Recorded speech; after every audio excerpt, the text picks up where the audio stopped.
কোনো রকম বেলাবেলি ঝামেলা ছাড়াই এরকম পদ্ধতিতে পরোটা একবার বানিয়ে খাবে, অবশ্যই ভালো লাগবে। তো শীতের সিজনে অনেক রকম সবজি দিয়েই এরকম পরোটা তোমরাও বানিয়ে নিতে পারো খুব সহজ পদ্ধতিতে। তো খুশবু কিচেনে আবারও একটা নতুন রেসিপিতে তোমাদের স্বাগত বন্ধুরা।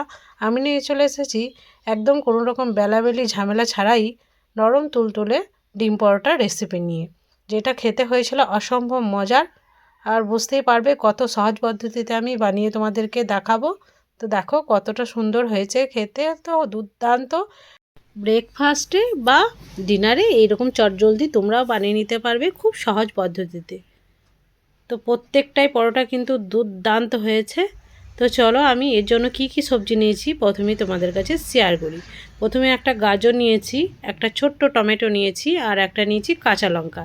এরপর এগুলোকে ভালোভাবে আমি একটা গ্রেটারের সাহায্যে গ্রেট করে নেব। তো বন্ধুরা দেখো খুব সুন্দরভাবে প্রথমে আমি গাজরটাকে গ্রেট করে নিচ্ছি।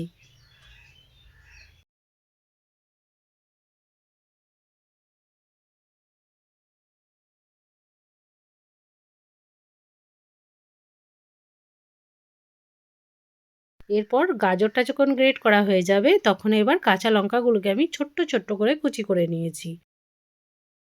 এরপর টমেটোটাকে আমি ভালোভাবে ছোট্ট ছোট্ট করে কেটে নেব। তো দেখো খুব সুন্দরভাবে আমি এটাকে কেটে নিচ্ছি। তো একবার হলো এই রেসিপিটাকে অবশ্যই বাড়িতে বানাবে, বাচ্চা থেকে বড় সবারই কিন্তু খুবই প্রিয় হবে এটা। তাছাড়া বাচ্চাদেরকে টিফিনেও তোমরা বানিয়ে দিতে পারো, তারাও কিন্তু খুব সুন্দর মজা করেই খাবে। যেহেতু আবার এটা হেলদিও, যেহেতু গাজর দিয়ে তৈরি, আর গাজর তো বাচ্চাদের পক্ষে খুবই হেলদিকর খাবার। তাই অবশ্যই এই রেসিপিটা বাড়িতে বানিয়ে তোমাদের বাচ্চার টিফিন বক্সে দিয়ে দিতে পারো। তো দেখো টমেটোটাও কাটা হয়ে গেছে।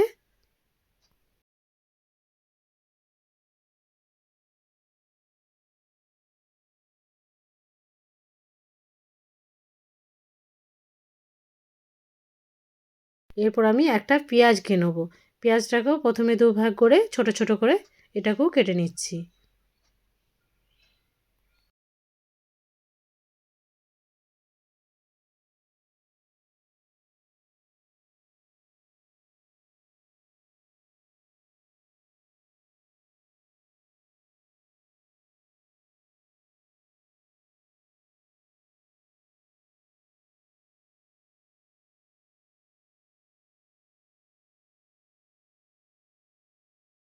তো পেঁয়াজটাকেও খুব সুন্দরভাবে আমি কেটে নিয়েছি। এরপর দেখো সমস্ত সবজি কাটা আমার শেষ। এরপর চলো একটা মিক্সিং বোল নিয়ে নিতে হবে। এই মিক্সিং বোলের মধ্যে আমি নিয়ে নেব পরিমাণ অনুযায়ী, মানে আমি 2 কাপ নিয়েছি এখানে ময়দা। তো দেখো ময়দা আমি নিয়ে নিচ্ছি।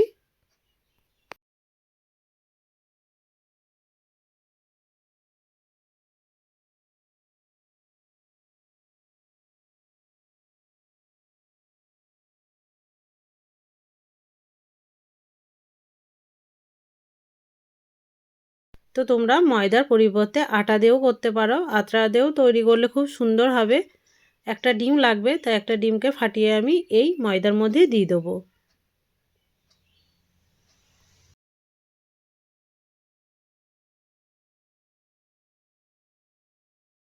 তো ডিমটা দিয়ে দেওয়ার পর এবার এটাকে আমি একটু ফেটিয়ে নেব ময়দার সাথে, মানে মিক্স করে নেব। এরপর সবজিগুলোকে এর মধ্যে অ্যাড করে দেবো। সমস্ত সবজি একসঙ্গে অ্যাড করে দিয়েছি। এরপর ভালোভাবে এটাকে আমি মিক্স করে নেব।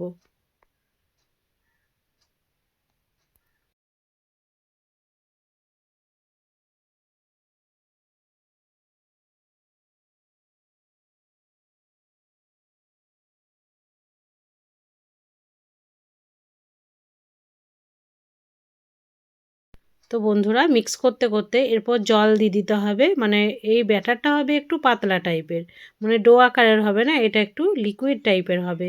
তার জন্য অল্প অল্প জল দিয়ে এটাকে আমি তৈরি করে নেব ব্যাটারটাকে।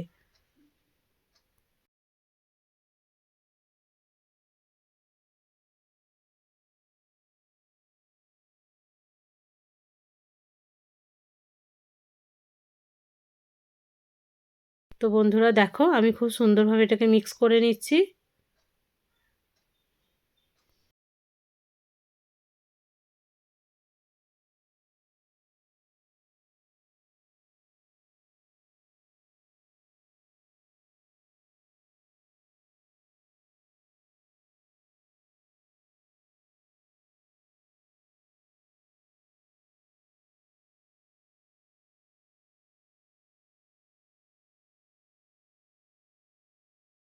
তো দেখো বন্ধুরা আরও একটু কিন্তু জল লাগবে, আর ব্যাটারের ঘনত্বটা ঠিক এইরকম হবে।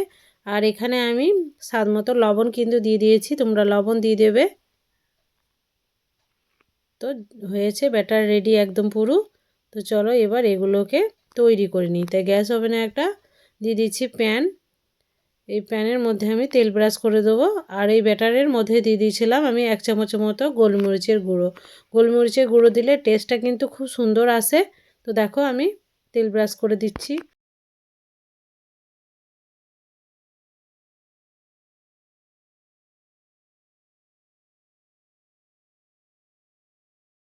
তেলটা যখন খুব সুন্দরভাবে গরম হয়ে যাবে তখন আমি 1 হাতা ব্যাটার এর মধ্যে দিয়ে দেবো। আর খুব সুন্দরভাবে এই চামচের পিছনে দিয়ে একটু গোল আকারে করে নিতে হবে। তো দেখো ঠিক গোল করে করে নিচ্ছি আমি।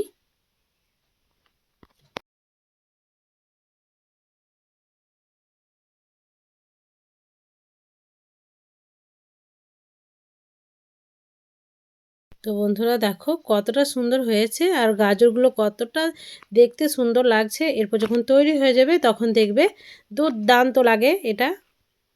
তো এক সাইড যখন হয়ে যাবে তখন এটাকে আমি হালকা হাতে পাল্টে নেব। আর বেলাবেলি ছাড়াই চটজলদি হয়ে যাবে। বাড়িতে যদি গেস্ট আসে না, তাদেরকেও বানিয়ে এরকমভাবে দিতে পারো। তারাও তোমাকে জিজ্ঞাসা করবে যে কেমনভাবে তৈরি করেছো, বা বাইরে থেকে কিনে এনেছো কি না, সেটা প্রথমেই তারা জিজ্ঞাসা করবে। তো উল্টে পাল্টে ভালোভাবে এটাকে তৈরি করে নেব। তো ভালোভাবে রেডি হয়ে গেছে। এরপর একটাকে আমি তুলে নিলাম। তো আর একটাকেও সেম পদ্ধতিতে আমি দিয়ে দেবো। প্রথমেই তেল ব্রাশ করে নেব। এরপর 1 হাতা ব্যাটার নিয়ে আমি খুব সুন্দরভাবে এই প্যানের মধ্যে দিয়ে দেবো। এবার পিছনটা দিয়ে খুব সুন্দরভাবে গোল করে নিতে হবে। তো দেখো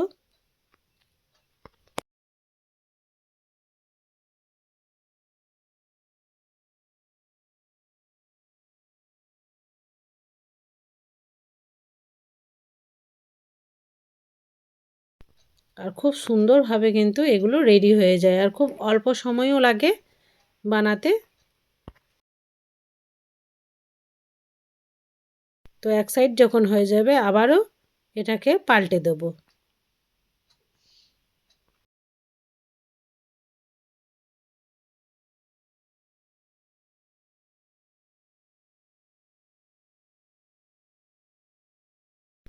তো উপরেও তেল ব্রাশ করে দেবো খুব সুন্দরভাবে। তো এই রেসিপি অবশ্যই বারবার বলছি বাড়িতে বানাবে, আর ছোট্ট বাচ্চাদেরকে দেবে, তারা খুব সুন্দরভাবে খুশি হয়ে যাবে। তো এই পরোটা এতটা সুন্দর স্বাদ হয় যে মোগলাই পরোটাকেও হার মানিয়ে দেবে, এতটা সুন্দর আর এতটা পারফেক্ট হয় এটা। আর কতটা সুন্দরভাবে ফুলছে দেখেই বুঝতে পারছো। তো দেখো আর একটাও রেডি হয়ে গেছে, এটাকেও আমি তুলে নেব।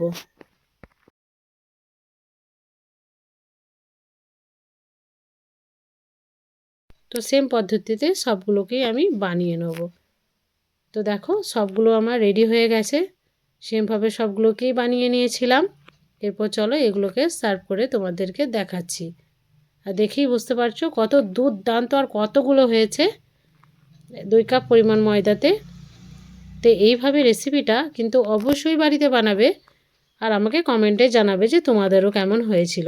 আর যারা নতুন আছো তারা ভিডিওটাকে লাইক করে আমার পাশে থাকবে, মানে চ্যানেলটাকে অতি অবশ্যই সাবস্ক্রাইব করবে, অল নোটিফিকেশান অন করে রাখবে, যাতে আরও নিত্য নতুন ভিডিও তোমরা সর্বপ্রথম পেয়ে যাও।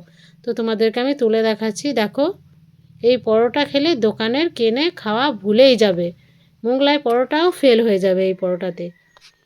তো বন্ধুরা আমার পাশে যারা আছো তাদেরকে অসংখ্য ধন্যবাদ। আর আর মানে আমাকে আরও এগিয়ে নিয়ে যাওয়ার জন্য তোমাদের সাপোর্ট আমার কিন্তু খুবই প্রয়োজন। তো অবশ্যই আমাকে সাপোর্ট করবে। তো আজকের মতো বিদায় নিচ্ছি। ভালো থাকবে, সুস্থ থাকবে, আর পরবর্তী ভিডিওর জন্য অবশ্যই কিন্তু অপেক্ষা করবে।